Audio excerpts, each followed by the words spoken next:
After Micah Parsons wound up on the COVID list yesterday, he issued basically an apology on social media about he felt he let everyone down. Did he express similar sentiments to you in your conversations, or just his mood? I know, really, just the conversation was more about his health and taking care of things moving forward. So I mean, it's just part of the time that we're in. Actually, we had two more players test positive, Tyron Smith and Anthony Brown today. So it's just as you see it, we're doing the best we can to work through this, just like everybody else. But it's just part of the challenge that we're in right now. And Mike, in light of this too, after Parsons went on the list, you had Amari Cooper and CeeDee Lamb were courtside at the Mavericks game last night. Did you have a problem with that? And will you, now that you're 9-10 days away from the postseason, will you reinforce that, hey, we've made it this far, we need to really lock down here, or what will your message be? Yeah, we have basically a COVID update almost daily, and obviously as these protocols are changing and adjusting, and everybody understands what's been put out there from the league and the best recommendations possible. So I mean, that's a constant focus, and obviously we want everybody to use good judgment because we all understand what's in front of us and the challenge that we have, both personally and professionally. Do you go out of your way and tell them not to go to games, or is that something that you guys can't do? And is it disappointing that that they were out there sitting courtside maskless on the same day that Micah tested positive and was out? Well, like I said, this is something that goes on a regular basis. I was in a bunch of meetings this morning in regards to our team and the things that we need to do moving forward. So yeah, I mean, you want your players to use good judgment and take the precautions as you can, the best they can. So I think they clearly understand it. This is a surge that we're involved with. Clearly not just with our football team and our community. So yeah, definitely keep identifying the importance and the urgency of taking precaution the best you can. Mike, when you have players go on the list today, do you have a sense of if they should certainly be back by the playoffs next week? And is there any goal of testing guys this week in hopes of catching something earlier, given the timing of the playoffs? I mean, I'm sure we're just like everybody else. It's a daily conversation. My first stop every morning is with Jim Maurer in his office. So, and there's testing that's going on. I mean, there's a number of guys, frankly, that are sick, but it's not. They have not tested positive. So I think part of that too is the time of year that we're in. I think clearly. I know my experience is when you're in this January month, regardless of where you live, particularly when you have weather change, weather pattern changes that we've had significant weather challenges or changes, particularly, I mean, how we're swimming on Christmas Day, for God's sakes, but and then now it's getting cold and back and forth. I think this is the normal flu season and the other things that are out there. We're also dealing with that.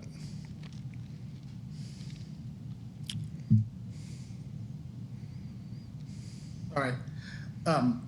Mike, are you almost in a situation with some of these things with your players? You can't control what they do, but you also want them to be safe at the same time.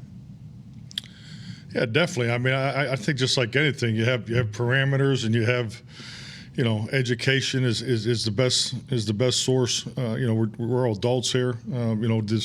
Our players have done an outstanding job of the family and friend testing that's been available. So that's something that's really been in place, has really picked up over the last 6 weeks. So I mean, those are the things that I'm a part of on a daily basis. So I mean, you're seeing precautions, you're seeing the group as a whole doing a really good job. And yes, we may have an individual or two that puts himself out there, but at the end of the day, I think it's like anything. You just continue to advise and instruct and educate. That's how you have to work through this COVID challenge, and that's what we've been doing.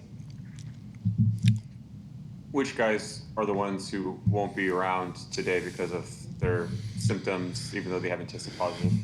Still working through that. So that's actually why I was a little late getting here today. So we got a couple guys that we're looking at. But right now we have Tyron and Anthony that are the two names we released. Does this evolving situation at all change the usage plan as it relates to players in terms of, guys starting and playing on Saturday night? I hope not. That would be the goal. We had a plan at the beginning of the week of how we wanted to play this game. So, as of this exact moment, we're still on that same course. So, but obviously we understand what's in front of us before we get on that plane to go to Philadelphia. David Hellman. Hey, Mike, I was just curious what you thought of what Blake Jarwin was able to do in practice yesterday.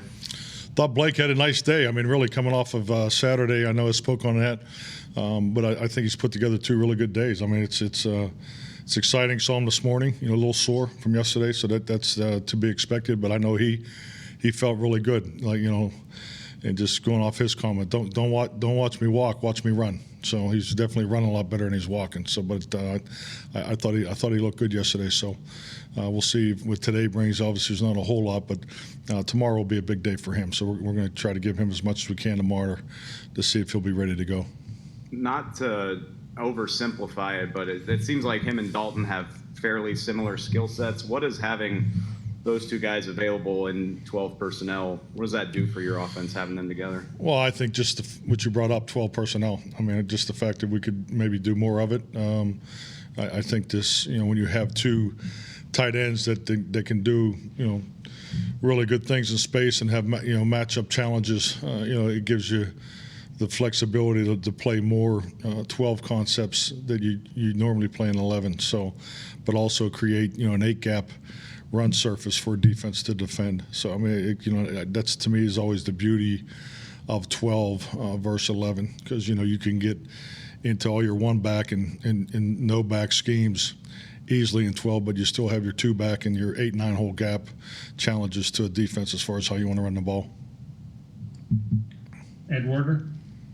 Mike, do you assume at this point that Micah won't be able to play? And if that's the case, how challenging is it to replace him given the versatility that he brings to the various positions he plays? Well, I mean, yeah, Micah will not play in the game. That's clear. He will not make the trip to Philadelphia, and obviously, I think, the impact that he's made is very evident. But like anything, this is opportunities for others, and I know our guys. Once the 48 is declared, they'll be ready to go, and like anything, this league, it's all about opportunities, and so we'll go to whatever direction we need to go.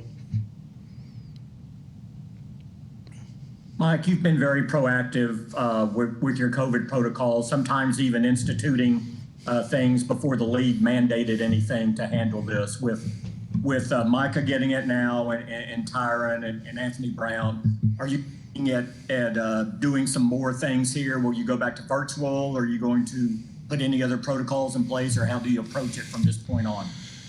I'll be honest with you, David. After the call that I was on 2 days ago, I don't know how much more there is you can do, and basically the aggressiveness and how contagious this strand is. Also I'm a family man. I have children.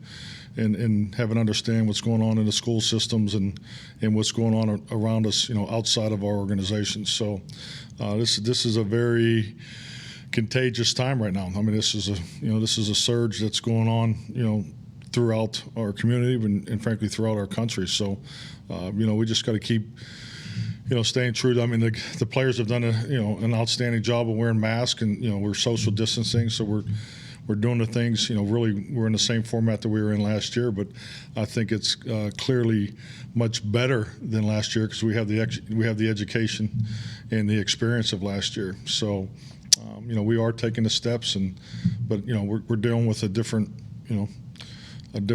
virus strand that seems to be a lot more contagious, is my understanding from the information that in the conversations I've been a part of. So we just got to continue to do the best we can and be proactive as we can. And and as a whole, it's not, we're not perfect, but I think our guys have done a good job. Do you sense any fatigue on their part, or do you feel that they're still committed to this and handling it as, just to get through, because you're so close to the goal of the postseason and starting that? Did you say, do I think there's fatigue? Yeah, I didn't hear the first part of your question there. Yeah. Do you sense any fatigue for them, just tired of going through this, or they adopted it and say, well, this is just something we have to do here to get to where we want to go? Well, I think it's an excellent question because, it's really part of a conversation. One of the conversations I was a part of earlier, because, you come off of a Sunday national game, obviously a hard-fought contest, and then you get flipped into a 6-day week, where you have to, and you don't really truly find out about it till Sunday night. So, I mean, there is definitely some fatigue. The energy was not quite what you'd like it to be, but it's understandable because, it's really Thursday on their clocks, but we're in a Friday mode. So that's definitely part of it. But yeah, we're all human here. I mean, we're dealing with this, but in the same breath, we've committed since April to what's in front of us, and we still want to go to Philadelphia, win this game, and be undefeated in the division, and see what happens, on Sunday. I mean, that's the clear-cut part of it, and I think the fact that we'll have Sunday to charge our batteries, I think will benefit our team very much so. So I think schedule-wise, what's in front of us, is helpful. Just because we will have that extra day to separate from the regular season to the postseason, and I think there's definitely value in that, especially with everything that's going on.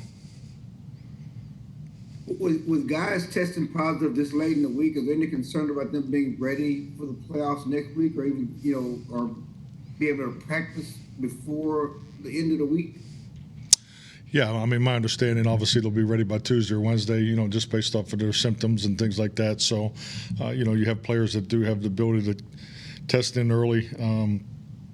Watching the trends of all this, particularly the latest trends, I am confident that if we do have anybody today, tomorrow, or even Saturday night, that they'll be ready to go for the postseason game. Indeed, last year, a number of guys, as well as the coaching staff, I think, moved into the hotel. Are you encouraging players to move into the Omni to try to keep themselves safe before the playoffs or during the playoffs? Definitely. I mean, that's been available for quite some time. It was reiterated again this week in a team meeting. We do have people that are in the Omni hotels, so that's definitely one of the resources that we have. Mike, we talked with Randy Gregory yesterday about how sometimes he likes to talk a little bit with quarterbacks during the game. He said he thinks it's part of his game and that he likes to affect them mentally where he can't physically. In your experience coaching, how much do you think that does make an impact? And do you encourage guys to do it if it helps fire them up, or what's your philosophy on it?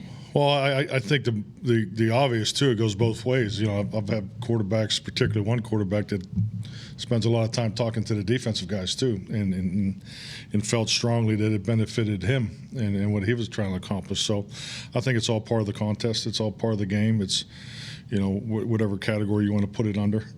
Psychological warfare or trash talking. So, but yeah, I think it's definitely part of the contest. It's part of the competitive arena that we all look forward to every Sunday. And several of your guys on offense have talked about how they feel like the offense still hasn't hit its peak. What do you think this offensive peak looks like, and what are you missing to get there? Numbers are important, but really, my goal all along has been for this team to be a complementary football team, and I think when you do have a commitment, sometimes doesn't always equate to the best numbers.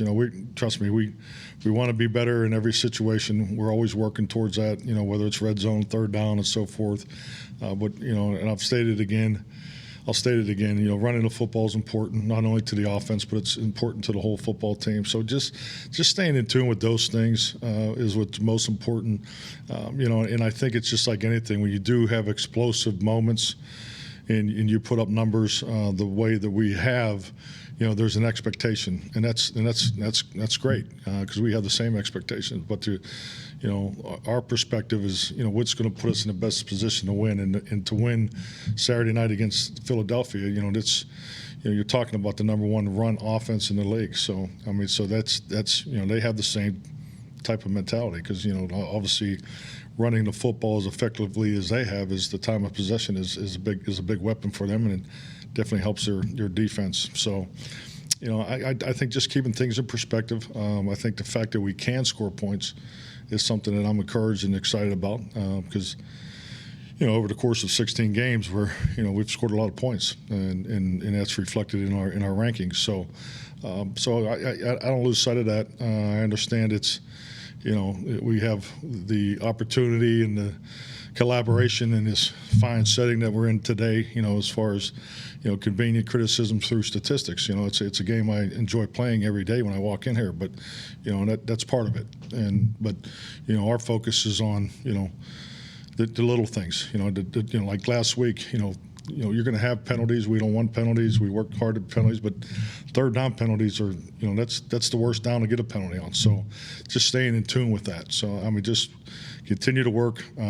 This bunch's work ethic is outstanding, and, we'll ride that as far as we can go. But we're always working to get better. Josh Ball was in the middle of his 21-day practice window when he contracted COVID. Does that solidify that this is going to be a redshirt year for him, in your view?